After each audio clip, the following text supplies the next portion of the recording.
Hi friends, welcome back to our channel Anu Vantillu. ఈరోజు మన healthy snack recipe వచ్చేసరికి నువ్వుల లడ్డు. నువ్వులలో పాల కంటే ఎక్కువ కాల్షియం ఉంటుందండి. పెరిగే పిల్లలకి కాల్షియం చాలా అవసరం కదా, దానికోసమే ఈ రెసిపీ చేసి పిల్లలకి ఇవ్వండి. ముందుగా నేను ఏ కప్పుతో అయితే మెజర్మెంట్ చూపిస్తున్నానో ఆ కప్పుతోటే అన్ని ఇంగ్రీడియంట్స్ వేసుకుంటానండి. అది మీ చాయిస్, గ్లాస్ కానీ గిన్నె కానీ మీ దగ్గర ఏది ఉంటే అది మెజర్మెంట్ కోసం ఒకటే తీసుకోండి. ఒక బౌల్ నువ్వుల్ని ప్యాన్లో వేసుకొని లో టు మీడియం ఫ్లేమ్లో వాటిని నిదానంగా కలుపుతూ ఫ్రై చేసుకోవాలి. ఇవేంటంటే మనకి ఎక్కువ మంట పెట్టేస్తే త్వరగా మాడిపోయి నువ్వులు చేదుగా వస్తాయి. అలాగని మనం వేయించుకోకపోతే ఈవెన్గా పచ్చి పచ్చిగా ఉంటాయి. అలా కాకుండా దోరగా కొంచెం కలర్ షేడ్ అయ్యేదాకా వాటిని మనం రోస్ట్ చేసుకోవాలి బాగా.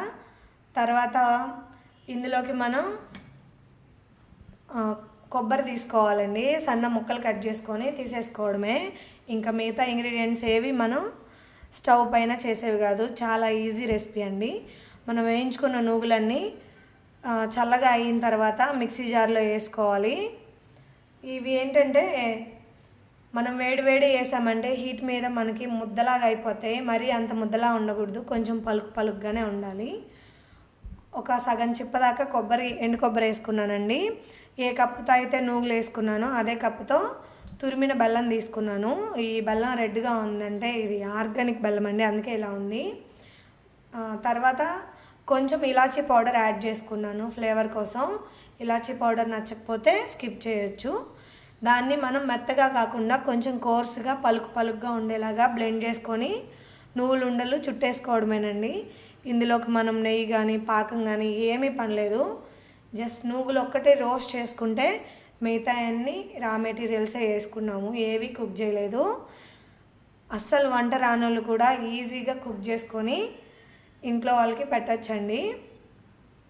చూపిస్తున్నా కదా, మనకి ఏ సైజులో కావాలంటే ఆ సైజులో నువ్వులు ఉండల్ని చేసుకొని తీసుకోవడమే. ఇవి ఒక బాక్స్లో వేసుకొని పెట్టుకుంటే మనకి 1 వీక్ to 10 days పైనే స్టోర్ ఉంటాయండి. కానీ ఎప్పటికప్పుడు కొంచెం అమౌంట్లో చేసుకున్నామంటే సరిపోతుంది. ఇవి జస్ట్ 5 minutes పట్టే రెసిపీయే కాబట్టి మనం ఎప్పుడు కావాలంటే అప్పుడు క్విక్గా పిల్లల కోసం చేసుకొని పెట్టుకోవచ్చు. చూసారు కదా, ఈ రెసిపీ మీకు నచ్చినట్లయితే నా ఛానల్ని లైక్ చేయండి, షేర్ చేయండి, సబ్స్క్రైబ్ చేయండి. ఇలాంటి మరిన్ని వీడియోల కోసం